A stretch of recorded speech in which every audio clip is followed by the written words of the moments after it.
All right, so just a few words about this week's assignment, which is to write this essay on this very brief excerpt from Plato.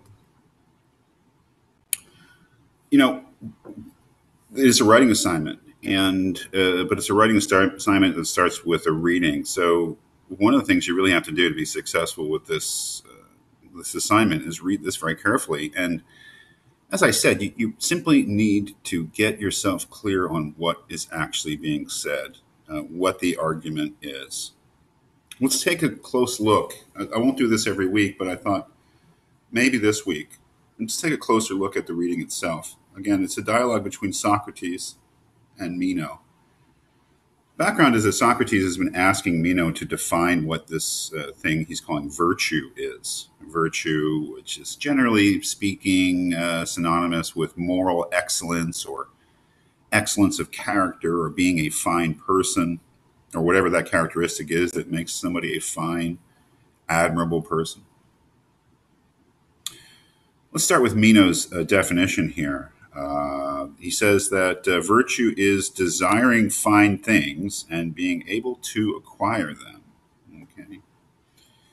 Socrates then asks, well, when you speak of a man desiring fine things, do you mean it is good things he desires? Certainly. Okay. So right there, he's gotten Meno to admit that what he really means is that virtue is to desire good things and be able to acquire them. So it's in the first part of that, obviously, that Socrates has a problem with. That is this.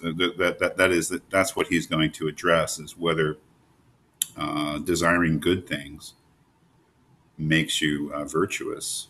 Uh, Socrates then, asks a question: do you think some men desire bad and others good? Doesn't everyone desire good things? And Meno says no. Okay, so this is a point. Okay, we've got a definition of virtue from Meno that virtue is to desire good things and to be able to acquire them. Socrates immediately counters with the proposition that everyone desires good things. Okay, that is that virtue is supposed to be something associated with excellence or being morally outstanding in some way. And so, if Socrates can show Meno that everyone desires good things, then that would probably undermine his definition, or at least that part of his definition, because it would mean that he, the desiring of good things is something common to everyone. So it really couldn't be a mark of virtue because it wouldn't make you outstanding. Doesn't everyone, in your opinion, desire good things? Socrates asks. Meno says no, right? All right. So what Socrates needs to do then is convince Meno that he's wrong about that. That is, that everyone does desire good things.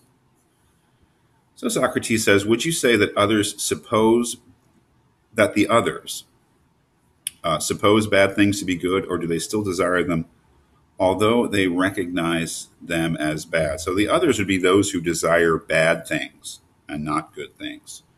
And the question is, the people who desire bad things, do they know them to be bad? Or do they think that they're good, mistakenly think that they're good? And Meno says both. That is, that some people desire bad things because they think they're good things. And some people desire bad things even though they know that they're bad things, right? So that's Meno's position now. Socrates says, okay, what? Do you really think that anyone who recognizes bad things for what they are nevertheless desires them? So we can see here, this is where Socrates is going, that he readily admits that some people desire bad things because they think they're good things. What he wants to refute is the idea that anyone desires bad things knowing that they're bad things. Again, Meno thinks that he's wrong, at least initially, right? Because Socrates says, do you really think that anyone who recognizes bad things for what they are nevertheless desires them? And Meno says, yes, right? Yeah, some people want bad things knowing that they're bad things. Socrates says, well, desires in what way? To possess them? Of course, right? Okay. In the belief, Socrates continues, that bad things bring advantage to their possessor or harm. Some in the first belief, but also some in the second. That is, again, Meno says, well, some people who desire bad things to possess them know that they are harmful. Some desire bad things in the belief that the bad things actually bring advantage to them. Socrates then says, "And do you believe that those who suppose bad things bring advantage understand that they are bad?"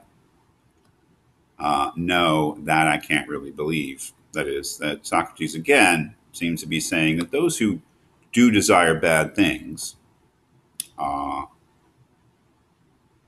thinking that they bring advantage, must not know that they are really bad. And Socrates and Meno agrees. So Socrates says, "Isn't it clear then that this class, who don't recognize bad things for what they are, don't desire bad, but what they think is good, though in fact it is bad?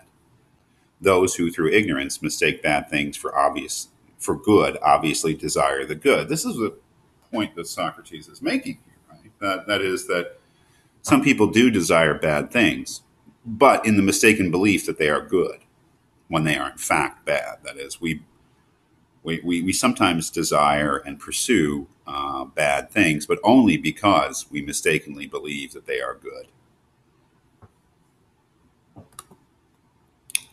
So Socrates continues, "Now, as for those whom you speak of as desiring bad things in the belief that they do harm to their possessor, these presumably know that they will be injured by them. They must," Meno says. And really, I mean, this is a really interesting point that they're hitting on now, and that is that if you were to desire bad things knowing that they are bad, would you be also accepting, along with it, the proposition that bad things injure those who possess them? That's a kind of a hidden assumption here that doesn't quite come out in any kind of explicit way. But it's crucial for Socrates' refutation of this definition of virtue because it, well, as we'll see, he says they must. And don't they believe that whoever is injured is, insofar as he is injured, unhappy and unfortunate? Well, does anybody want to be unhappy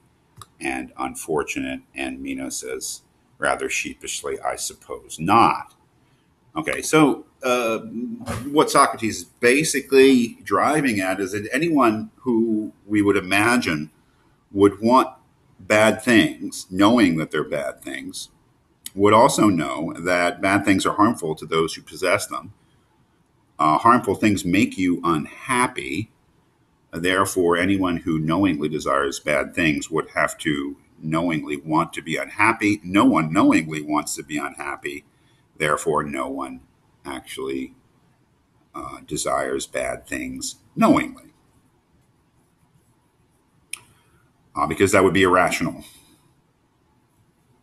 which is, interesting. Meno then says, well, it looks as if you're right, Socrates, and nobody desires what is bad, knowing that it's bad. And so the conclusion here then is that the wish for good things is common to everyone. And in this respect, no one is better than his neighbor. So if we go back to the original definition of virtue as Meno gives it, to desire fine and, let's say, good things and be able to acquire them, the first part of it then seems rather useless because Socrates has, he thinks, established that everyone desires good things. So it couldn't be a mark of virtue to desire good things.